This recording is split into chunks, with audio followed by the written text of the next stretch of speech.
Isang magandang balita para sa ating kababayang si Janriel Casimero. Sa kabila na ito ay natalo kontra Kyunosuke Kameda noong nakaraang linggo, ay nananatili pa ring top contender itong ating kababayan para sa laban kontra sa Mexican fighter Luis Neri. Ito ay ayon mismo sa mga Japanese analysts na kung saan ayon pa sa kanila, isang magandang laban daw kung matutuloy ang sagupaan ng dalawang knockout artist. At ang pagkatalo daw nitong si Cuadro Alas ay dahil sa hindi kaaya-ayang estilo na pinakita ng kanilang kababayang si Kameda. Na kung saan ay ayon pa sa mga iilang boxing analyst ng bansang Japan na dapat daw ay ibigay kay Cuadro Alas ang panalo. Dahil kung titignan daw ang buong 10 rounds ay walang ibang ginawa itong si Kameda kundi takbuhan ang ating kababayan.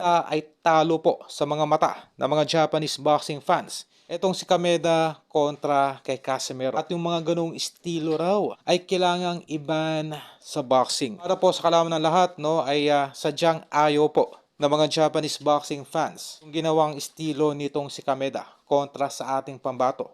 Dahil simula pa po noon, yung mga Japanese po talaga ay mga brawler. Okay? So nakikipagsabayan po talaga sila. Kaya nga po mataas yung death rate ng boxing sa bansang Japan. Marami po namamatay dahil sa kanilang typical na estilo na kung saan ay nakikipagsabayan po sila from first to last round. Okay?